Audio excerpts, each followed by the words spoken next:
Olá, nono ano, tudo bem? Vamos lá então dar continuidade ao nosso estudo de forças.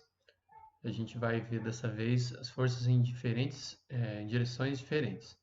A gente viu na aula passada quando nós temos forças na mesma direção, que eu vou relembrar aqui um pouquinho para vocês antes de começar quando nós temos forças em direções diferentes. Então vamos lá? Bom, então vamos lembrar aqui que a gente viu na última aula. Foi simples, forças com a mesma direção e o mesmo sentido. O exemplo que tinha aqui era um carro e duas pessoas empurrando esse carro.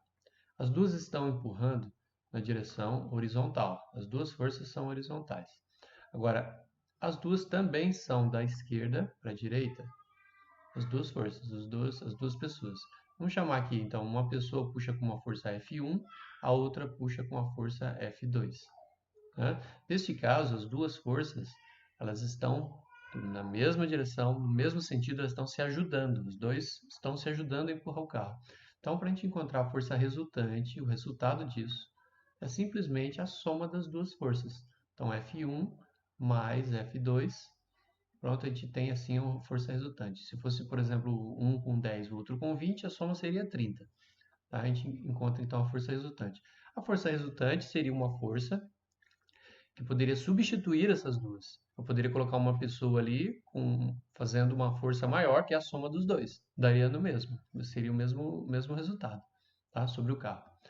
Agora aqui embaixo nós temos forças com a mesma direção, mas de sentidos opostos. Então nós temos aqui dois menininhos. Um puxa o carrinho da direita para a esquerda, na horizontal, né? A direção horizontal e o sentido da direita para a esquerda. E o outro puxa o carrinho também na horizontal, ou seja, a mesma direção, mas o sentido é oposto, o sentido é da esquerda para a direita. Vamos chamar isso aqui de F1, força 1, e esse aqui F2, força 2. Nesse caso, como fica o resultado? É como se fosse um cabo de guerra, né? Eles estão se atrapalhando aqui. Então, nesse caso, a força resultante vai ficar o quê? A subtração das duas forças. F1 menos F2. Então, vamos supor aqui, ó, se esse menininho aqui puxa com uma força, sei lá, de 40 newtons, e esse aqui com uma força de 10 newtons, qual seria o resultado? 40 menos 10, a força resultante seria de 30 newtons. Ok? Então, agora vamos para um caso um pouquinho mais complicado. Vamos lá. Ok, então vamos lá. Agora são forças em direções diferentes. Nós vimos então com a mesma direção, mesmo sentido, mesma direção, sentidos opostos. Agora a gente vai ver quando nós temos forças em direções diferentes. Vamos lá então?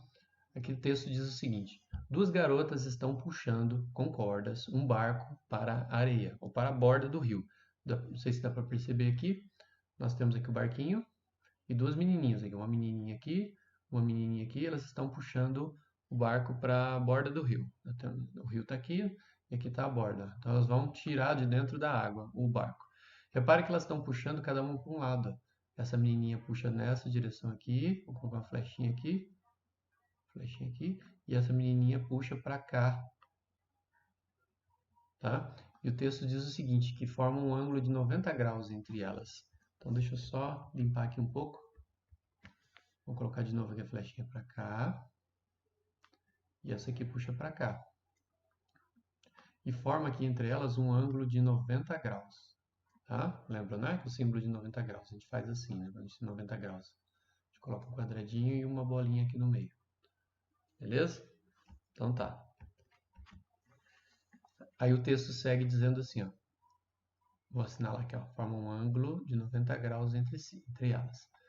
Como podemos calcular a resultante nesse caso? Tá? Nós vimos que quando a gente tem a mesma direção, mesmo sentido, a gente soma. Quando a gente tem a mesma direção, sentidos opostos, a gente subtrai. E nesse caso aqui? Aí diz assim, a gente tem a figurinha ali embaixo também, né? Ó, dá uma olhadinha ali embaixo. Na de baixo você tem o seguinte, você tem uma menininha puxando com uma força aqui e tem a outra menininha também puxando para cá. Nesse caso, elas têm a mesma direção e o mesmo sentido. Nesse caso é fácil, né? A gente já viu que é assim, ó. Força resultante é igual a F1 uma das menininhas com a outra força F2 da outra menininha, certo? Esse aqui é o que a gente já aprendeu. Agora, esse caso de cima aqui, quando a gente tem cada uma puxando para um lado. Então, vou continuar o texto ali. No primeiro caso, as duas forças possuem direções diferentes, é o que a gente está vendo ali. Como a força é uma grandeza vetorial, vou colocar aqui, força é uma grandeza vetorial, ela tem direção e sentido. Além do valor, ela tem direção e sentido. Temos que achar a resultante da seguinte maneira. Vamos lá. Representamos cada uma das forças por uma seta. Já coloquei ali uma setinha para cada um. Do tamanho proporcional ao módulo. Então, se uma força for maior que a outra, a gente tem que fazer a mesma proporção. Uma flechinha menor, uma flechinha maior. Então, estou dizendo assim, o ângulo entre elas será o ângulo feito pelas cordas. No caso, o texto diz que é 90 graus. Beleza. Vamos supor que o módulo de uma das forças seja 30 newtons. Então, uma das forças é 30 e o da outra 40 newtons. Uma menininha puxa com 30, a outra puxa com 40 e o ângulo é de 90 graus. Beleza? Então, a gente vai fazer um desenho para representar essas forças no barco. E podemos até usar uma régua, a gente pode representar como uma é 30, outra é 40, a gente poderia fazer uma flechinha de 3 centímetros, outra flechinha de 4 centímetros. Aí elas vão ficar na mesma proporção das forças, ok? Bom, aí diz ali, ó, vou passar a página aqui para poder mostrar o desenho para vocês. Bom, então como a gente faz para traçar esses vetores? Já está feito aqui embaixo, eu vou só assinalar com cores para vocês, olha só. Está o barquinho aqui, tem uma menininha puxando com uma força de 30, e outra menininha puxando com uma força de 40. E o ângulo entre elas é de 90 graus. Tá? Repare que a flechinha de 40 é maior que a de 30. Tá? Que está mais ou menos na mesma proporção. Dá para fazer na régua, né? 4 centímetros e 3 centímetros. Como a gente acha o resultado disso agora? O resultado a gente vai fazer assim, ó. Tá aqui de novo, ó. 30 e 40, ok? A gente vai pegar, aqui está 90 graus. Vou trocar de cor aqui.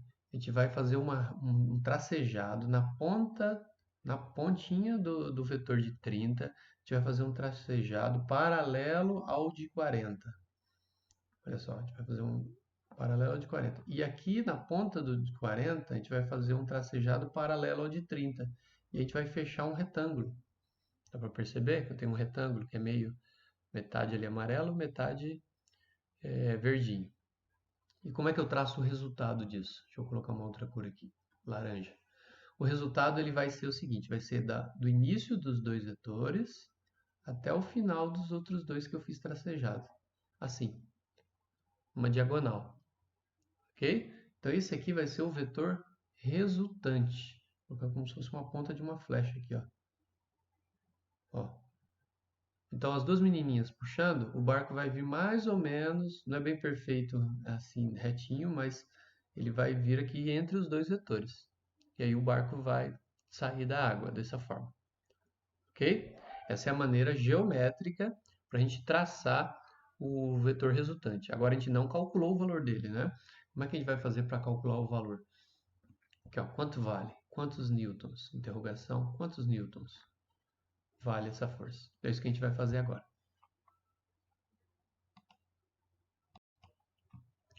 Vamos lá então, para calcular isso aí. Está dizendo assim, deixa eu pegar o amarelo aqui. Medindo com uma régua, você verá que a diagonal, aquela diagonal que a gente traçou, tem cerca de 5 centímetros de comprimento. Se fizer com a régua certinho 4 centímetros e 3 centímetros, você vai ver que no meio fica uma resultante de 5 centímetros. Isso significa que na escala usada, a força resultante vale 50. Na proporção da régua, a gente percebe que é 50, porque 40 nós fizemos 4, 30 newtons nós fizemos 3 centímetros e 5 centímetros só pode ser 50 newtons, tá? Aí está assim, ó. Mas esse não é o único jeito de achar o módulo da resultante. A gente tem uma maneira matemática de fazer isso. Quando as duas forças fazem um ângulo de 90 graus, então vamos lá, vou assinalar aqui, ó. Quando as duas fazem um ângulo de 90 graus, podemos usar o teorema de Pitágoras. Ok? ok? Quando nós temos 90 graus, dois vetores com 90 graus, a gente pode usar o Teorema de Pitágoras. Vocês lembram como é o Teorema de Pitágoras? Aí o texto diz aqui, você talvez já tenha aprendido em matemática. E ele está aqui, ó. Está bem aqui, ó. Ele diz o seguinte, que o quadrado da hipotenusa é igual à soma dos quadrados dos catetos. Deixa eu tentar desenhar aqui, ó. Eu tenho aqui um... Vou fazer com a régua.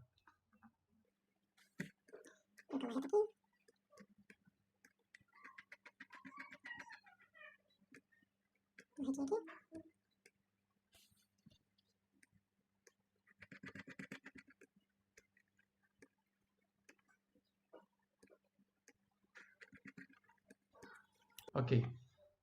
Aí nós temos aqui então um ângulo de 90 graus. 90 graus. Esse lado aqui nós chamamos de hipotenusa, é o lado maior do triângulo, hipotenusa.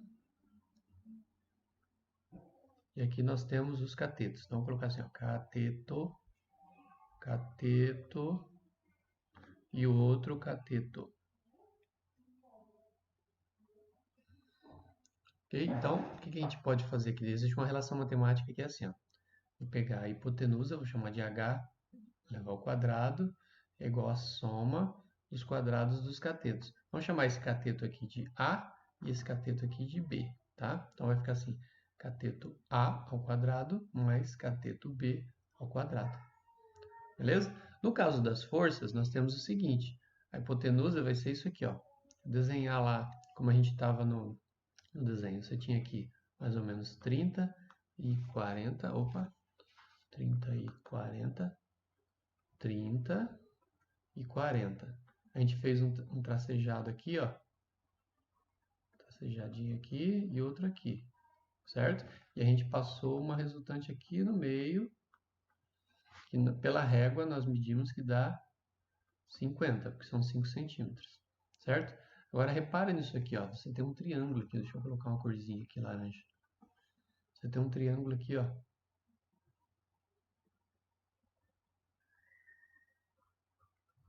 Você tem um triângulo aqui, certo? E aí esse lado aqui, ó, vale 40. E esse lado aqui, ele é o mesmo lado desse aqui, ó. Então ele vale 30 também, esse lado aqui.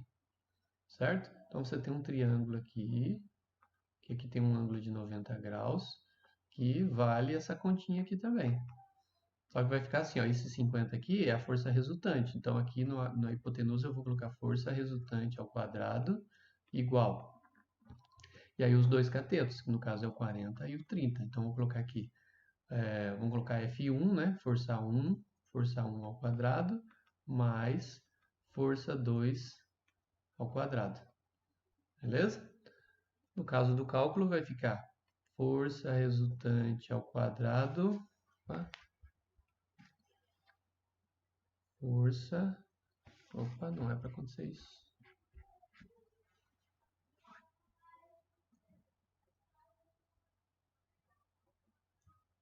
Força resultante ao quadrado é igual a 30 ao quadrado mais 40 ao quadrado. Fazendo os cálculos aqui vai dar o seguinte, mas não vai caber aqui, ó. Deixa eu puxar um pouquinho mais, deixa eu puxar mais para cima aqui, dá mais um espacinho aqui. A gente vai ter assim, ó. Força resultante ao quadrado é igual. 30 ao quadrado é 900. 40 ao quadrado é 1.600. Ou seja, a força resultante... Deixa eu tirar essa régua daqui. Força resultante...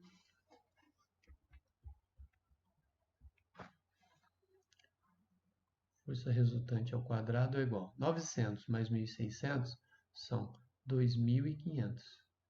Agora, como é que faz para resolver se eu tenho força ao quadrado?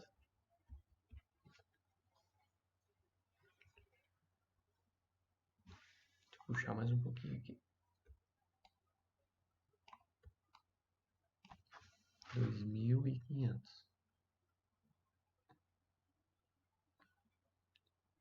Para tirar esse quadrado daqui, a gente tem que aplicar a raiz quadrada dos dois lados.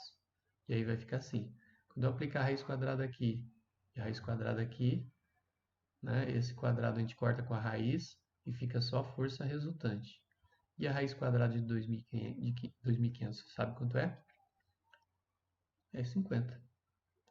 50 newtons. Lembrando, né, que 50 vezes 50, se quiser fazer aí com prova real, né, 50 vezes 50, 12, 5, 25, olha lá, 2.500. Tá? Então, a raiz quadrada, se 50 vezes 50, 2.500, a raiz quadrada de 2.500 é 50 newtons, ok? Vou deixar aqui amarelinho. Beleza? E a gente calcula assim, matematicamente. Então, lembro de novo, quando nós temos dois vetores com 90 graus entre si, a gente pode usar o Teorema de Pitágoras, está aqui o Teorema de Pitágoras, para poder calcular o valor da força resultante. Beleza? Ok, vamos seguir em frente. Bom, é só para finalizar, eu peguei um caderninho aqui para mostrar para vocês. Se alguém perguntar, professor, mas 90 graus, ok, a gente usa o Teorema de Pitágoras. Mas e quando não for 90 graus, for um outro ângulo? Então eu vou montar um aqui com um ângulo qualquer aqui. Vou pegar a régua.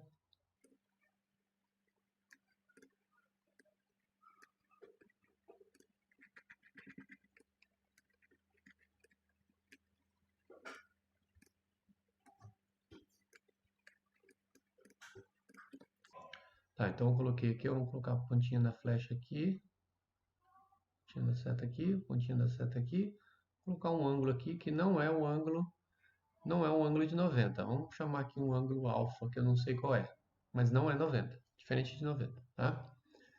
Como é que eu primeiro traço a resultante nesse caso aqui? Vou usar a régua de novo para mostrar para vocês. A gente vai traçar uma paralela aqui em cima do tamanho desse vetor. Vamos chamar esse aqui de A e esse aqui de B, tá? Vetor A e vetor B. A gente vai traçar uma paralela aqui em cima do tamanho do B, paralela ao B, e aqui a gente vai traçar uma paralela ao A do tamanho do A, mais ou menos assim. Vou fazer com a régua para ficar melhor. Vamos lá.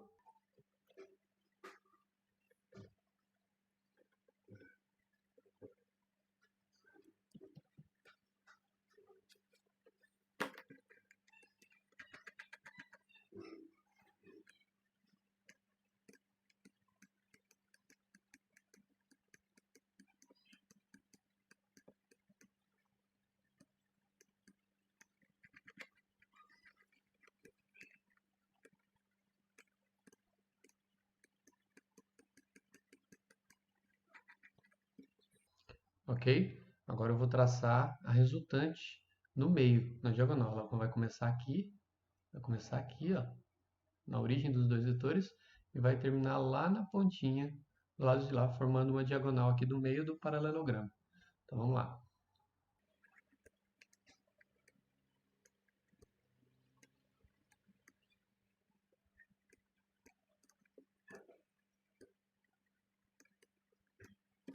Ok, aí vamos desenhar a ponta aqui. Esse aqui é o vetor resultante. Ok? Então assim a gente desenha o vetor resultante. Agora, e para calcular esse vetor resultante? Aí é que o bicho pega. A fórmula ela é um pouquinho assustadora, mas fiquem tranquilos que a gente não vai usar ela agora, tá? Ela chama-se lei do cosseno e eu vou colocar ela aqui para vocês.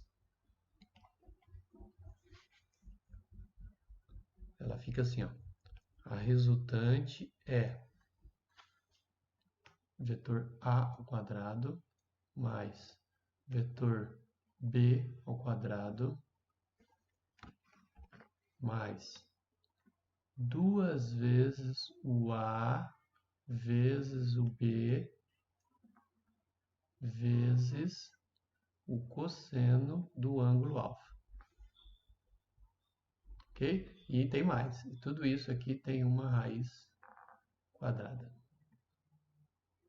Ok? E assim a gente calcula, a gente faz o quadrado do A, faz o quadrado do B, faz 2 vezes o A vezes o B vezes o cosseno do ângulo alfa. Lembrando que cosseno de um certo ângulo é o cateto adjacente dividido pela hipotenusa.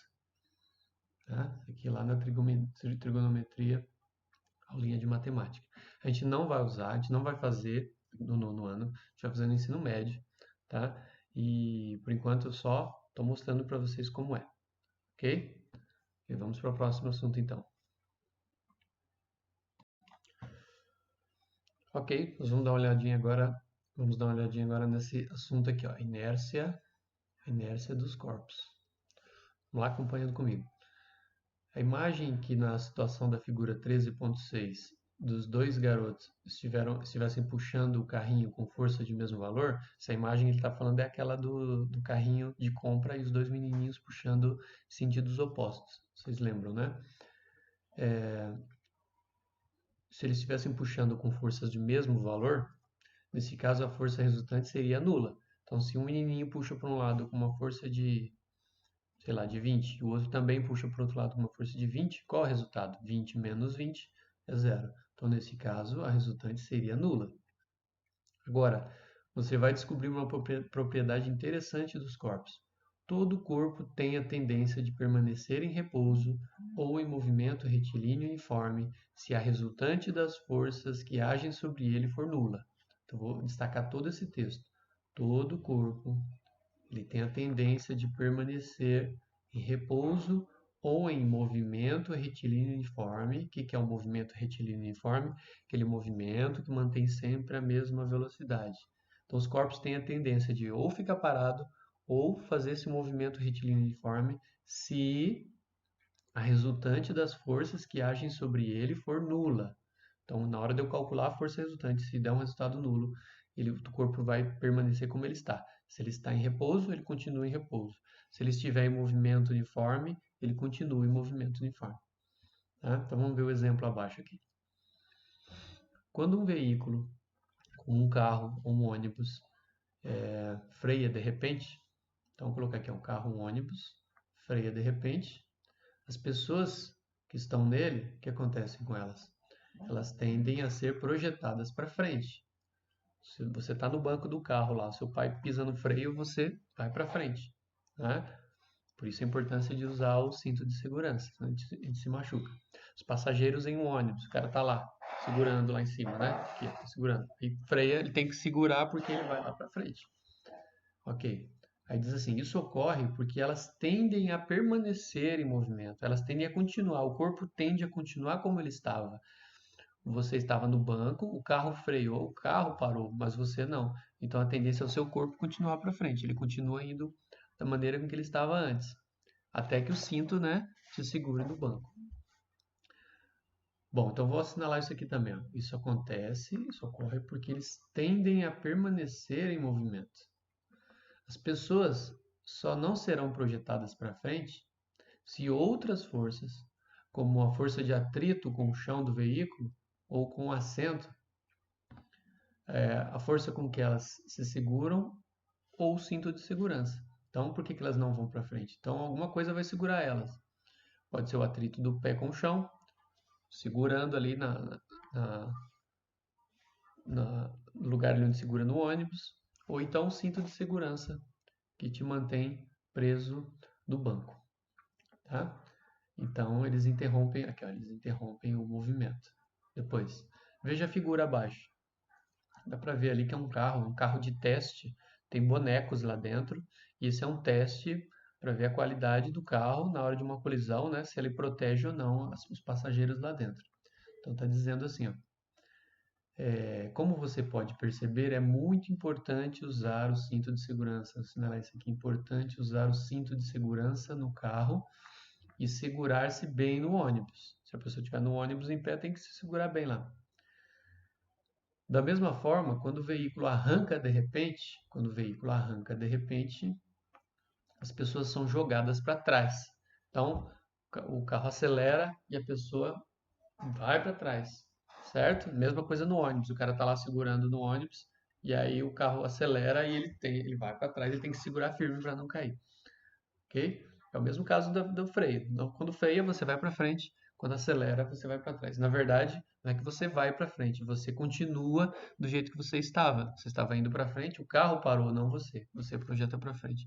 Quando freia também, o carro freia, aliás, quando acelera também. Quando o carro acelera, o carro vai e você tende a ficar onde você estava. Então você fica para trás. Você faz esse movimento para trás. Então aqui, ó, quando o veículo arranca de repente, as pessoas são jogadas para trás, pois tendem a permanecer em repouso. Ok? Então a tendência dos corpos é continuarem como eles estão. A inércia é como se fosse uma preguiça dos corpos. Os corpos tendem a manter o estado de movimento que eles tinham antes. Se está parado, a tendência é continuar parado. Se estava em movimento, a tendência é continuar se movendo. Aqui do lado está falando sobre o carro de teste. Está bem pequenininho o texto, eu espero que dê para acompanhar aí. O carro com bonecos no interior é usado em testes de segurança. Né? O carro com bonecos usado em testes de segurança.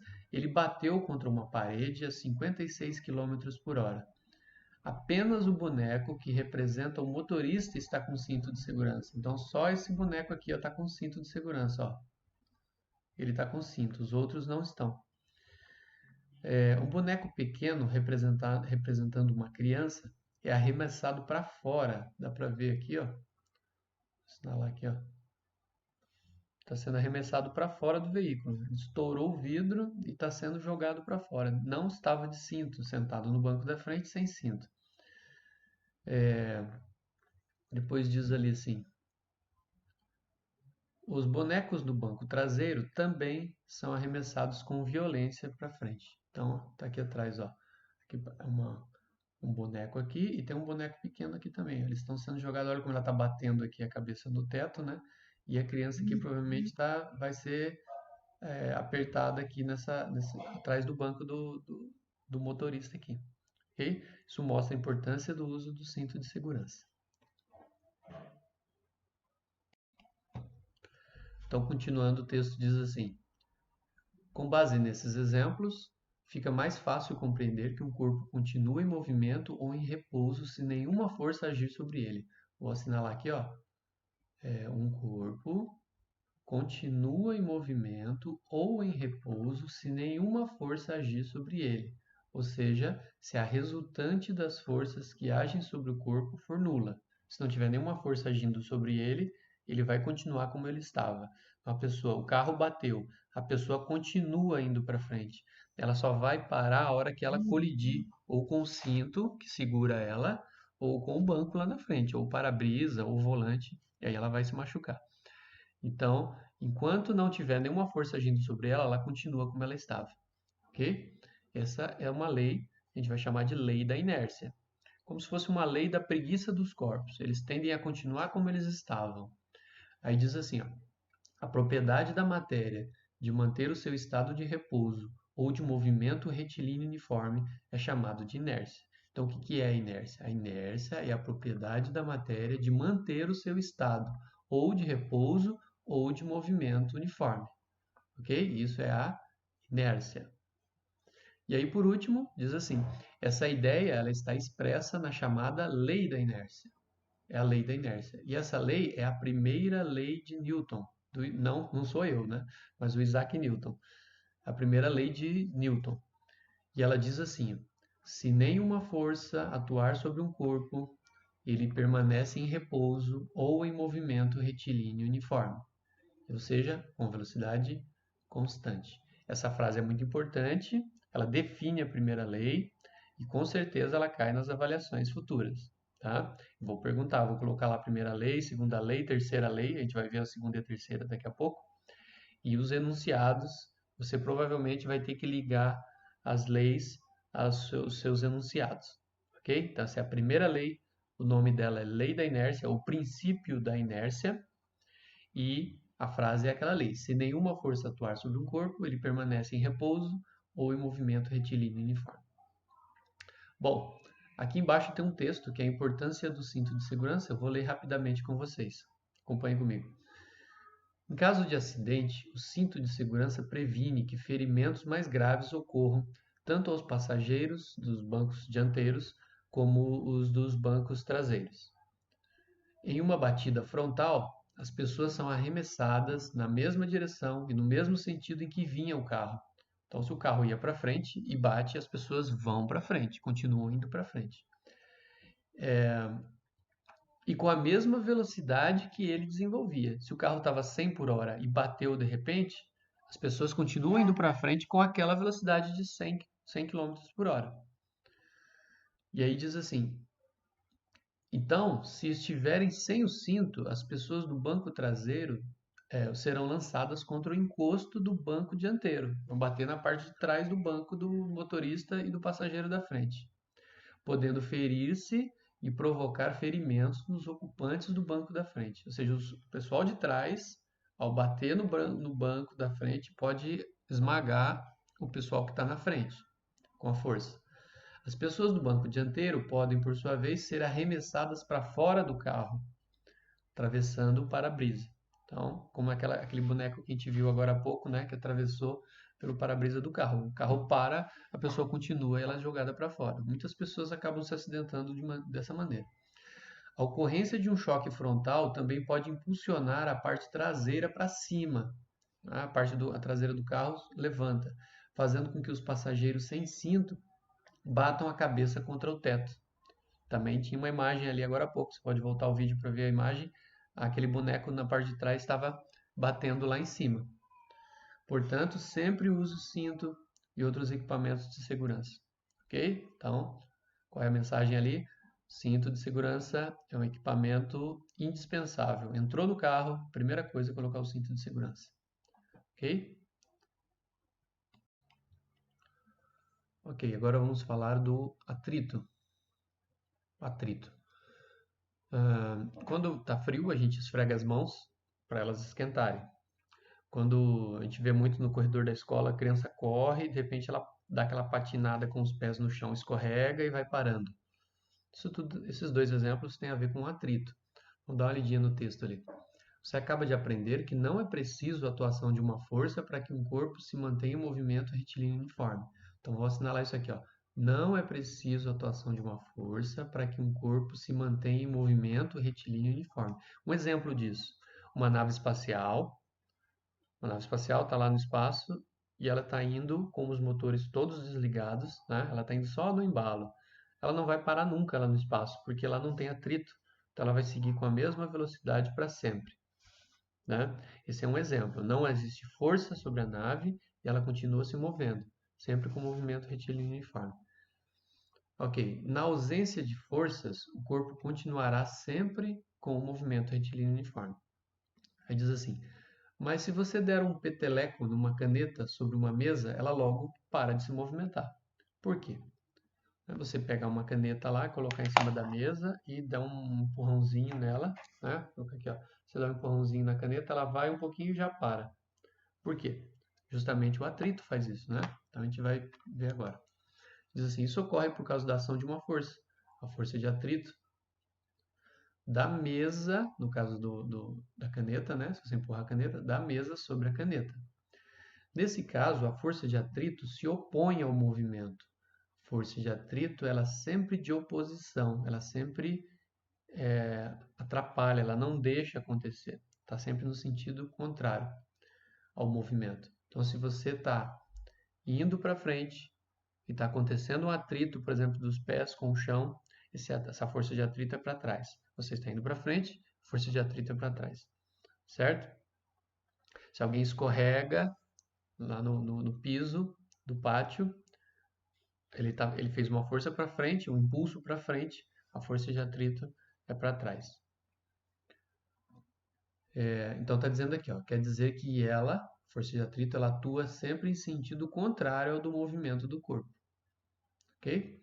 Seguindo, essa figura de baixo aqui, a gente tem um bloco, vou colocar aqui, ó, um bloco, e aqui está falando que é um bloco de madeira, está apoiado sobre uma mesa, está aqui a mesa, e está preso por um fio, está aqui o fio, e nele está preso aqui um dinamômetro, esse aparelho aqui que mede forças.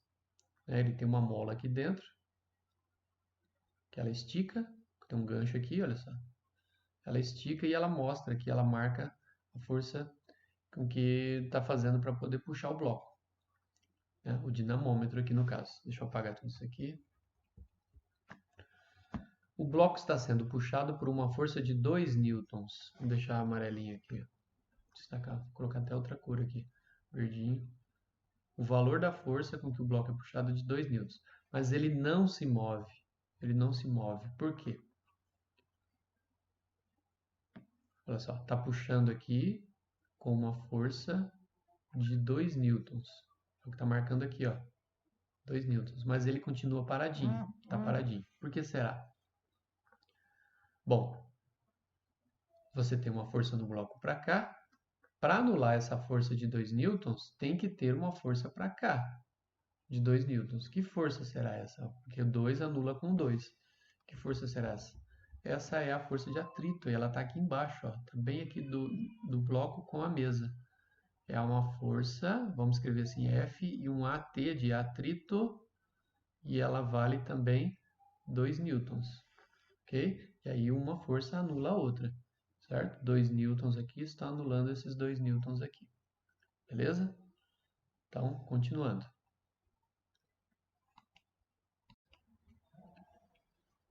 Diz assim: a explicação é que a força de atrito entre o bloco e a mesa equilibra a força com que o bloco é puxado. Então, existe a força de atrito. Opa, peguei a canetinha errada aqui. A força de atrito entre o bloco e a mesa equilibra a força com que o bloco é puxado. Então, vou colocar aqui do lado, você tem a força de 2 newtons para cá e tem a força de atrito para lá, também com 2 newtons. Aí diz assim: somente quando a força com que ele é puxado se tornar maior do que a força de atrito é que o bloco começa a se movimentar. Então, para o bloco começar a se movimentar, é preciso que a força com que ele é puxado seja maior do que a força de atrito. Ok? Aí ele começa a se mover. Aí está dizendo aqui, lembre-se de que a força de atrito se opõe ao movimento. A força de atrito é contrária ao movimento. A força de atrito depende dos tipos das superfícies. Então, o atrito depende das superfícies que está em contato. Se a mesa, o bloco está em cima de uma mesa, sei lá, de madeira bem lisinha, o atrito é menor. Mas se estiver sobre uma mesa bem enrugada, bem cheia de buraquinhos e tal, esse atrito é maior. Por exemplo, um bloco no asfalto. O asfalto ele tem um atrito bem grande.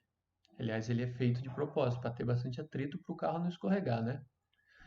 E segue assim: uma bolinha de metal ou vidro rola muito mais tempo sobre tampos bem lisos. Então, se você pegar uma bolinha, ela gira, ela rola bastante sobre os tampos, uma mesa, por exemplo. Como se fosse, por exemplo, uma mesa de vidro. Do que sobre tampos de cimento, por exemplo. Então, a bolinha rola aqui, ó, de vidro, ele vai rolar mais do que os tampos de cimento, que são mais ásperos. São mais ásperos, então tem mais atrito. Mesmo as superfícies bem lisas possuem rugosidades microscópicas. Mesmo as mais lisinhas, se a gente olhar com uma lupa ou um microscópio, a gente vai ver que não é totalmente liso, não existe exatamente liso. No entanto, essas rugosidades são apenas um dos fatores responsáveis pelo atrito. O fator mais importante é a atuação das forças de atração entre as moléculas das substâncias em contato. Então, existem as partículas, os átomos e as moléculas do bloco e do chão, vou colocar aqui, ó, e do chão, elas interagem entre si e elas fazem forças, são chamadas forças eletromagnéticas. Essas forças podem atrapalhar o puxão do bloco. Tá? Além da rugosidade da superfície, nós temos ainda a interação entre as partículas. Aí diz assim: às vezes é recomendável reduzir o atrito. Tem certas situações que a gente quer um atrito menor. Vou colocar aqui, ó. Às vezes é recomendável reduzir o atrito, como se faz com muitas peças de máquinas. A gente, por exemplo, uma peça do motor do carro. A gente não quer que tenha atrito no motor do carro. Então, para evitar o desgaste das peças ou para permitir, por exemplo, que uma parte gire sobre a outra com facilidade. Por exemplo, dentro do motor você tem cilindro e pistão. E aquilo ali fica funcionando e precisa ter o mínimo de atrito possível. O que a gente faz nesse caso?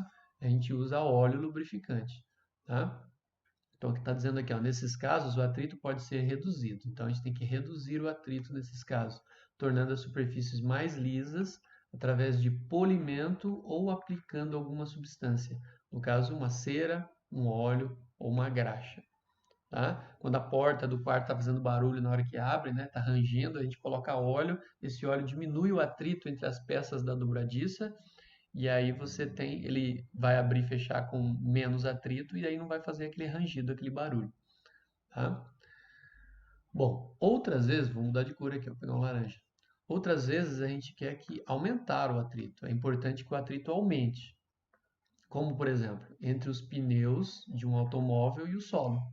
Entre o pneu e o chão tem que ter muito atrito, pois quanto maior o atrito, menor a distância percorrida após a frenagem. Então, quando o carro freia, ele para logo. Se o pneu estiver liso, igual esse caso aqui embaixo, olha só, tá vendo aqui o pneu liso, pneu careca? Esse pneu liso ele tem menos atrito do que esse pneu de cima aqui, ó, que ele tá bom, ele tá cheio de ranhuras. Essas ranhuras, elas fazem com que o contato com o asfalto seja maior. As rugosidades do pneu com o asfalto provocam um atrito maior. Então, esse caso de cima é bom. Nós queremos um pneu assim, porque ele não vai deslizar para o lado numa curva e vai parar logo se o carro precisar frear. O pneu de baixo, que está careca, ele escorrega muito fácil no chão, não tem muita aderência.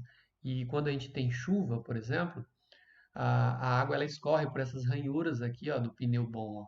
A água vai escorrendo por aqui e você mantém o pneu em contato com o chão. Já esse pneu liso aqui, ele vai flutuar em cima da água.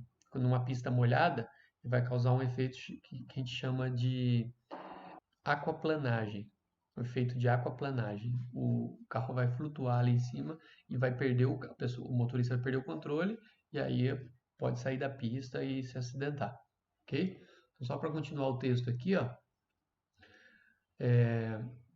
dessa forma é importante que os pneus estejam em bom estado, pois são os sulcos, esses buraquinhos, sulcos deles que aumentam o atrito com a pista. Depois diz ali embaixo, em uma pista molhada ou escorregadia, é preciso manter uma distância maior em relação ao carro da frente. Então você vai andar com menor velocidade num dia de chuva, mantendo maior distância entre os carros, pois o atrito entre os pneus e uma pista nessas condições é menor. Então, numa pista molhada, diminui o atrito do pneu com o chão, aumentando a distância percorrida após a frenagem. Então, se você precisar frear logo, em vez de parar daqui 15, 20 metros, você vai parar daqui 40 metros. Isso pode ser o suficiente para causar um acidente. Por esses motivos, é essencial manter um sistema de freios em perfeitas condições, além de amortecedores, molas, pneus, rodas alinhadas, entre outros cuidados. Principalmente, nesse caso, freio, né? Freio e condições dos pneus têm que estarem boas. Ok? Vamos lá. Mais um pequeno texto aqui, para a gente fazer uma leitura, que ele envolve tanto o atrito quanto a inércia. Vamos dar uma lida ali. Atrito. Opa, peguei a canetinha errada. Atrito e inércia. Atrito e inércia estão presentes em muitas atividades do nosso dia a dia. Por exemplo, o que fazemos quando viramos um vidro com algum molho dentro e o molho não sai. Todo mundo já fez isso, né? Você tenta lá, sei lá, colocar maionese no lanche e a maionese não sai. Tem que ficar fazendo força aqui, ó, a menininha lá. Tá chacoalhando o vidro para ele descer, para a maionese descer para a ponta do vidro. Tem até gente que deixa de ponta cabeça, né, em cima da mesa para ele poder descer. Então deixa ele assim, ó. Já fiz muito isso, deixar ele equilibrado aqui e aí vai descendo aqui a maionese, né, para poder colocar. Então ela está fazendo um movimento aqui para forçar a maionese a descer. O que que é isso? Será que isso tem a ver com física? Vamos lá. Sacudimos o vidro, ou seja, fazemos o vidro e o molho entrar em movimento acelerado.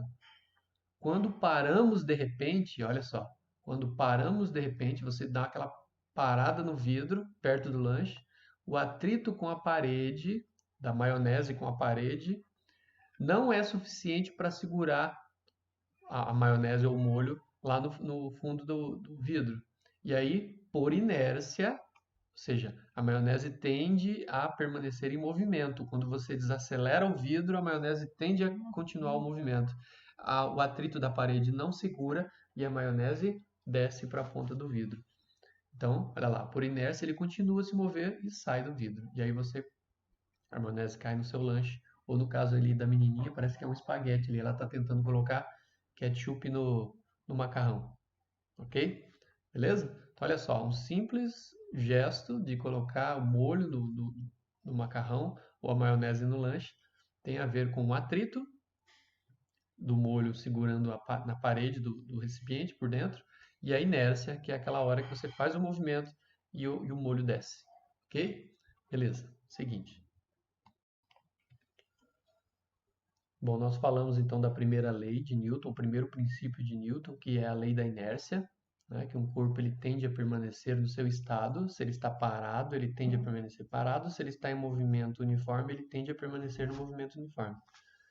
A gente pode chamar isso de uma lei da preguiça dos corpos. Eles tendem a permanecer como eles estão. Bom, agora vamos falar da segunda lei, o segundo princípio de Newton. Vamos lá? E diz assim, ó, força, vou destacar aqui, força e aceleração. Então, a segunda lei de Newton vai ter essas duas componentes, essas duas grandezas físicas, a força e a aceleração. E vai ter uma formulazinha para a gente fazer os cálculos. Vamos lá. Diz assim, forças provocam mudanças na velocidade. Isso é importante. Forças provocam mudanças na velocidade. Então, se você está numa velocidade na estrada dirigindo, você quer que o seu carro aumente a velocidade, o motor vai fazer força para que você tenha essa alteração de velocidade. Tá? Então, as forças têm essa propriedade de mudar a velocidade dos corpos. Ou seja, provocam acelerações. E para o carro aumentar a velocidade, ele tem que acelerar. Então, força tem a ver com aceleração.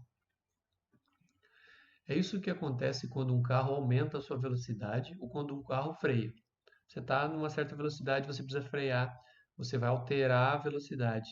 Então você vai imprimir uma força. No caso, a força do freio vai fazer o carro parar, né? E o atrito dos pneus também. Se de repente a roda trava, o pneu vai escorregando no asfalto, esse atrito também vai fazer o carro parar. Aí diz ali, a segunda lei de Newton diz que a aceleração de um corpo que um corpo adquire é diretamente proporcional, ou seja, é proporcional à força resultante, força que atua sobre ele. Então, a aceleração de um objeto é proporcional à força que atua sobre ele. Quanto maior a força sobre ele, mais ele vai acelerar. E tem a mesma direção e o mesmo sentido dessa força. Então, se você aplica uma força na horizontal, da esquerda para a direita, o carro vai acelerar na horizontal, da esquerda para a direita. Ok? E a gente já pode concluir que força é vetorial, é uma grandeza vetorial, tem direção e sentido, e aceleração também. Ela também tem direção e sentido. E é a mesma da força. Então, vou até colocar aqui, ó, se a força é da esquerda para a direita, a aceleração do corpo também será. Tudo bem? Mesma direção e o mesmo sentido. Continuando o texto ali. Veja também que quanto maior for a massa de um corpo, menor será a aceleração provocada por determinada força. Então, olha só, quanto maior, destacar aqui, quanto maior for a massa de um corpo, mais massa ele tiver, menos ele vai acelerar devido a uma força. Se você tiver que empurrar com uma força sei lá, um fusquinha e um caminhão enorme, o fusquinha é mais fácil. Com a mesma força, um fusquinha vai acelerar, mas o caminhão pode ser que fique parado. Ou você vai ter que fazer uma força muito maior. Então, para a mesma força, aquele que acelera mais é aquele que tiver a menor massa. Tá? Aí diz assim. Aí diz e vice-versa também. Se você tem forças diferentes no mesmo corpo, na mesma massa, vai acelerar mais aquele que tiver mais força. Tá? Continuando. De fato, se você arremessar uma pedra de maior massa e uma pedra de menor massa usando a mesma força, você pega uma pedrinha e uma pedra maior e joga. Né? Você aplica, nesse momento que ela está na sua mão, você aplica uma força nelas. Diz assim, a de menor massa vai mais longe. A de menor massa vai mais longe. Aí diz assim, veja a figura ali embaixo, como a mesma força, no caso é um tapa, né? Olha, é um tapa que a menina dá na bola. acelera mais uma bola de tênis, lançando-a mais longe do que uma bola de boliche. Então vamos ver a menininha aqui embaixo. Ela está arremessando aqui, ó. Aqui. Ela está dando um tapinha na bola pequena, né, de pouca massa, e ela vai bem longe. Ela vai longe e para. Devido ao atrito com a mesa, ela vai parando. Agora ela faz o mesmo com uma bola de boliche. A bola de boliche tem mais massa. Ela dá o mesmo tapa com a mesma força e a bola anda menos e para. Então, quanto maior a massa, você aplica uma força nela, menos ela vai acelerar. Tá? Ok? Então vamos para o próximo. Agora olha só como fica a fórmula matemática aqui, ó. O mais importante é esse lado aqui, ó. A força, ela é igual a massa vezes a aceleração. Vou colocar maior aqui do lado, ó. A força, ela é igual a massa vezes a aceleração. Força que você faz no corpo, tá? Ela pode ser calculada fazendo o produto, a multiplicação da massa e da aceleração. Também é possível calcular a aceleração fazendo essa fórmula aqui, que é a mesma, na verdade. Você só passa a massa dividindo, né? E aí fica assim, ó. Vou colocar aqui no meio aqui, ó. Aceleração é igual a força dividido pela massa. Então, quanto maior a força que você faz, maior será a aceleração. Tá? Quanto maior a força que você faz, maior será a aceleração. Agora, se a massa aumenta, acelera menos, tá? Maior massa, menor será a aceleração, para uma certa força que você faz. Ok, essa é a fórmula da segunda lei de Newton. Vamos dar uma olhadinha ali embaixo que diz assim, ó. F é o módulo da força, é o valor da força, o número que a força vale. Pode ser 10 newtons, 20 newtons. M é a massa do corpo, quantos quilogramas ele tem. O A é a aceleração do corpo. Aí diz assim, eu vou até colocar aqui do lado. Quando a gente calcula a força a gente calcula em newtons no sistema internacional. A massa a gente tem que deixar sempre em quilogramas. Então, se o exercício estiver em gramas, miligramas, a gente tem que transformar para quilogramas. E a aceleração é medido, vocês já conhecem, é medido em metros por segundo ao quadrado. Tá? Aí estão os três no Sistema Internacional de Unidades. Dá uma olhadinha ali embaixo. Diz assim, 1 newton é a força necessária para acelerar em 1 metro por segundo ao quadrado uma massa de 1 kg. Espirrei. De novo. 1 newton é a força necessária para acelerar em 1 metro por segundo ao quadrado uma massa de 1 kg. De novo. Veja a figura. Você tem aqui um bloco de 1 kg. Ele está acelerando 1 metro por segundo ao quadrado e a força de 1 newton.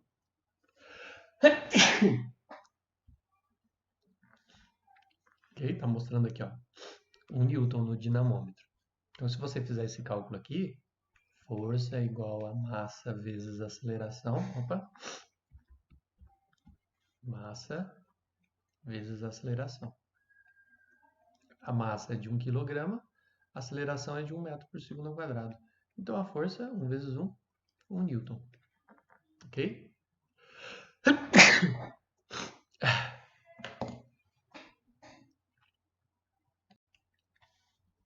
Bom, então vamos para os cálculos, começar a fazer os cálculos.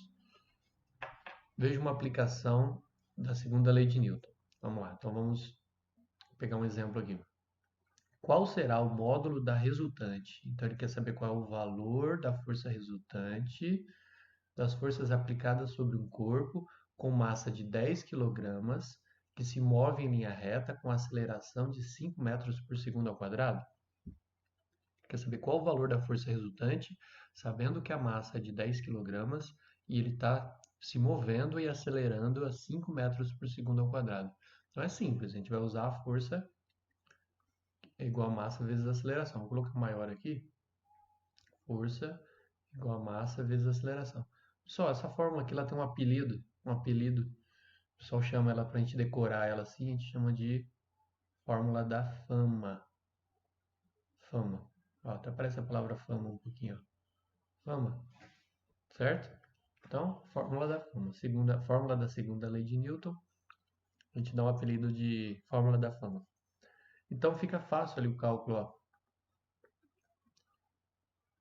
Massa e aceleração. O exercício já nos deu os dois prontinhos. É só fazer a multiplicação. 10 vezes 5, 50 newtons é o valor da força resultante que atua sobre esse corpo. Tá? Então, um corpo de 10 quilos que acelera a 5 metros por segundo ao quadrado, ele está submetido a uma força resultante de 50 newtons. Depois, seguindo ali embaixo. Como você vê, a segunda lei de Newton diz o seguinte: quanto maior a massa de um corpo, menor é a aceleração que determinada força imprime nele. Então, quanto maior a massa, menor será a aceleração desse corpo. Quanto maior a massa, maior a força necessária. Então, se você tem um carrinho e um caminhão, para empurrar o caminhão, da mesma forma, com a mesma velocidade que o carrinho acelera, você vai precisar colocar muito mais força no caminhão. Aí diz assim, ó, podemos repetir isso em outras palavras. Quanto maior a massa do corpo, maior a sua inércia. Quanto maior a massa de um corpo, mais difícil tirar ele da sua inércia. Então, maior é a inércia dele. Como vimos no exemplo da figura anterior, da menininha empurrando a bolinha de tênis e a bola de boliche, é preciso mais força para mudar o movimento da bola de boliche do que da bolinha de tênis. Você acaba de descobrir então, aí ele está concluindo aqui, ó, você acaba de descobrir então que a massa de um corpo representa a medida de sua inércia. Quanto maior a massa, mais difícil tirar ele do lugar dele. Então, maior é a inércia dele. Então, massa tem a ver com inércia. Massa é a medida de inércia de um corpo. Ok? Bom, então vamos ver aqui um exemplo para a gente fazer os cálculos.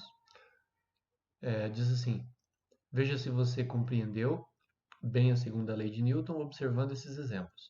Vamos comparar dois corpos submetidos à mesma força. Então, nesse caso, nós temos a mesma força aplicada em dois corpos.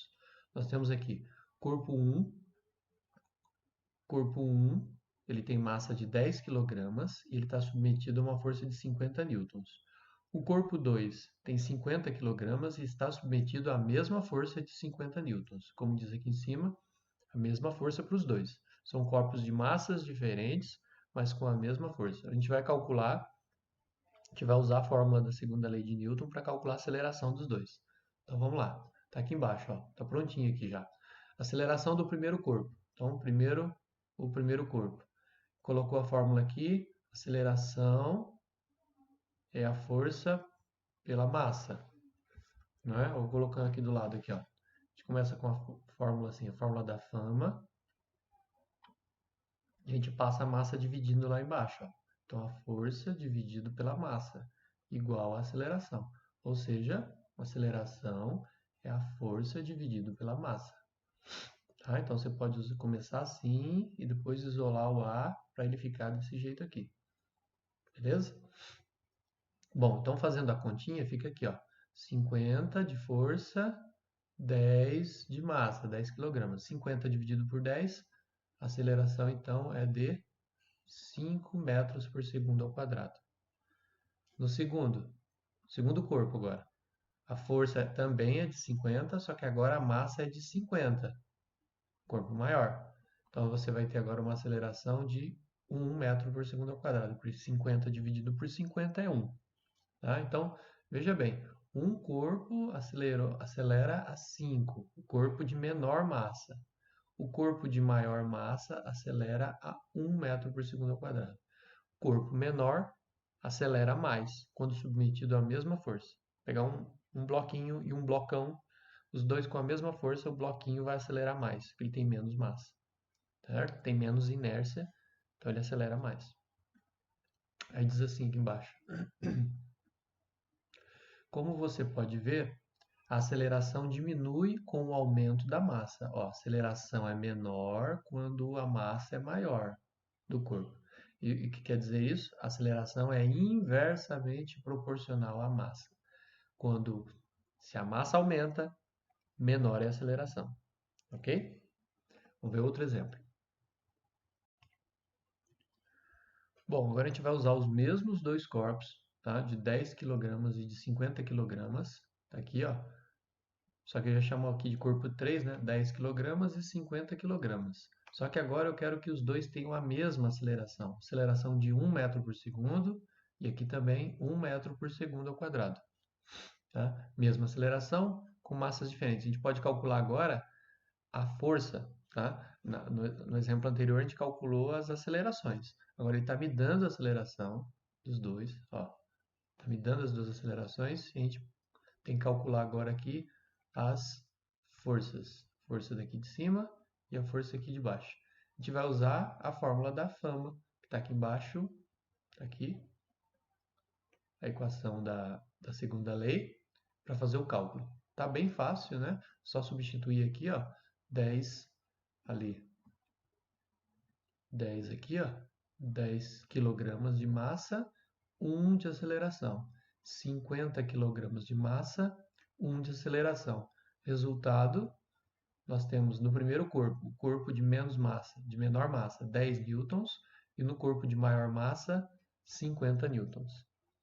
Tá? Ou seja, se você quer que os dois acelerem igualzinho os dois acelerando juntinhos, um corpo menor e um corpo maior acelerando juntos, você vai ter que imprimir mais força, colocar mais força do corpo maior.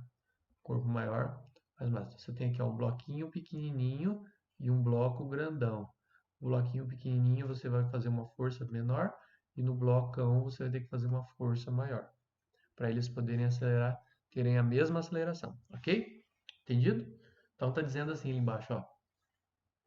As forças foram diferentes. As forças foram diferentes. Opa, vou pegar aqui o amarelo. As forças foram diferentes porque as massas dos corpos são diferentes. Quanto maior a massa, maior a inércia, mais força você tem que fazer para tirar ele do lugar. Beleza? Ok, vamos para a próxima. Bom, pessoal, a gente não vai para a próxima, a gente vai parar por aqui, né? Acho que é o suficiente para a aula da semana. Nós aprendemos a primeira lei de Newton, o primeiro princípio de Newton, lei da inércia, e aprendemos a segunda lei de Newton, o princípio da relação da massa, aceleração e força. Né? A segunda lei tem um nome bonito, que é o princípio fundamental da dinâmica. Né? A gente vai ver isso com mais detalhes adiante. O que a gente aprendeu hoje já é o suficiente para a gente fazer a lista de exercícios que eu vou deixar em anexo, vou deixar lá no Google Classroom. Vocês vão fazer essa lista, tá? Qualquer dúvida, estou no WhatsApp, é só me chamar.